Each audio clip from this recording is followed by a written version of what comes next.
বছরের এই একটা দিন জামাইদের রাজকীয় খাতির আর শাশুড়ি মায়েদের রান্নার মহোৎসব। হ্যাঁ, আজকে তোমাদের সাথে শেয়ার করব আমাদের বাড়ির জামাই ষষ্ঠী স্পেশাল, যেখানে থাকবে সাজগোজ থেকে শুরু করে দুপুরের রাজকীয় ভুরিভোজ। চলো একসাথে এনজয় করি। হ্যালো এভরিওয়ান, আমি শম্পা আর আমার এই শম্পা লাইফস্টাইল চ্যানেলে সবাইকে স্বাগত। আজ ছিল জামাই ষষ্ঠী, তাই আমরা সকাল সকাল ঘুম থেকে উঠে দুজনে রেডি হয়ে গেছিলাম। তো ও পরেছিল একটি হলুদ কালারের পাঞ্জাবি আর জিন্সের প্যান্ট, আর আমি পরেছিলাম একটি হলুদ কালারের বেনারসি।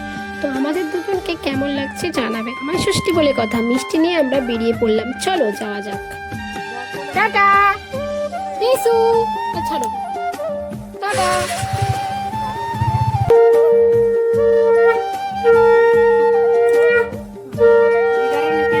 পৌঁছে গেলাম বাপের বাড়ি। তো প্রথমে আমার মা আমার হাজবেন্ডকে আশীর্বাদ করে দিল, তারপর আমাদেরকে খেতে দিল লুচি, খুবই মিষ্টি, মাজা এবং ফল। এতে শেষ নয়, আবার দুপুরের তো এলাহি আয়োজন করা আছে। জামাই ষষ্ঠী বলে কথা, কেমন কি আয়োজন করেছে তোমরা দেখো। দুপুরে আমাদের জল, মাছের মাথা দিয়ে ডাল, পটল চিংড়ি, মাছের ঝাল, মাংস, চিকেন, মাটনটা কালকে হবে, স্যালাড, চাটনি, পায়েস, দই, মিষ্টি, স্প্রাইট আর ভাজা। এটা শাক ভাজা, চিংড়ি ভাজা, এটা ছাড়াও বটবটি ভাজা, পাঁপড় ভাজা, পটল ভাজা, আলু ভাজা, ভেন্ডি ভাজা। বলো। বেরিয়ে গেলাম একটু মাঠের দিকে ঘুরতে, আবহাওয়া পরিবর্তন করতে, বাড়ি ছিল না তখন, গরম খুব, বিকেল হয়ে গিয়েছে, সবাই বার হলো। 2 টাকার পোস্ট না দিলে হয় না। হ্যাঁ, আমরা 2 টাকা নিয়েই চলি। এই সামনে পাট ক্ষেত, এটা আমাদের মাঠ। মাঠে পাট ক্ষেত দেখবে তোমরা? দেখাচ্ছি, দেখো পাট কত সুন্দর না? ওয়াও, সারি সারি পাট।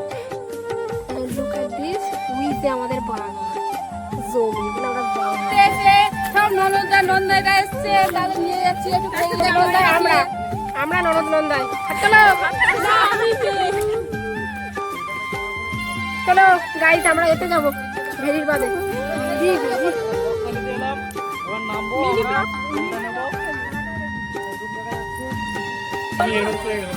গাইস, তোমরা কি জানো এই ফলটা কি? এই ফলটার ফলটার নাম হচ্ছে গুমড়ি ফল নাকি? ছিদ্র করে গুমড়ি না গুড়মি? এই জায়গাটা হবে, এই ছিদ্র করে এর ভিতরে একটা গামছা ঢোকালে এর ভিতরে কিছু বার করা যাবে না ফাটিয়ে। এইটুকুনি একটা ফল আছে, সেটা আমরা তোমাদের যদি দেখতে চাও তাহলে কমেন্ট করে দেবে না? তাহলে আমরা দেখাবো। তাহলে ফলটা রেখে দিচ্ছি বলেছে। আর এই ফলটা আরেকটা কাজে লাগে, সেই ফলটা আমি জানো, তোমরা জানো, কমেন্টে জানো। তো গাইস, এটা হচ্ছে কি আমাদের জমি, তিল চাষ করা হয়েছে। তো তিলগুলো কাটা হয়েছে, ঠিক আছে? আর ওই ক্ষেত্রে ওখানটায় বাদাম চাষ করা হয়েছে, আমরা সেখানে নিয়ে যাচ্ছি, তোমরা দেখো। আর এখানে আছে একটা আমড়া গাছ। তো আমরা এই যে আমাদের কুমড়ো চাষ করা হয়েছে, একটা এখনো কুমড়ো ধরেনি, জাস্ট শুধু ডাঁটা হয়েছে। এই ডাঁটা অনেক সময় তুলে খাওয়া হয়। বাদাম গাছ চাষ করেছে, কিন্তু বাদাম গাছটা তো ওই খুঁজে পাচ্ছি না। এইটা বাদাম গাছ। এই বাদাম যদি তোলা হয়, গাছটা যদি তোলা হয়, তাহলে এর মধ্যে থেকে আমরা বাদাম পাবো, ঠিক আছে? এই যে কতগুলো বাদাম, কিন্তু অতটা বড় বড় হয়নি। আর বাড়ি যেগুলো তোলা আছে সেগুলো অনেকটা বড় বড় হয়েছে। এই যে বাদাম দেখতে পাচ্ছেন, এই যে বাদাম। সব আমরা বাড়ি চলে যাচ্ছি। ভালো লাগে না? অনেকটা সন্ধ্যা হয়ে গেছে। আর হ্যাঁ, ভিডিওটা কেমন লাগলো জানাতে ভুলো না কিন্তু। ভিডিও দেখতে হলে চ্যানেলটাকে সাবস্ক্রাইব করে নিও। বা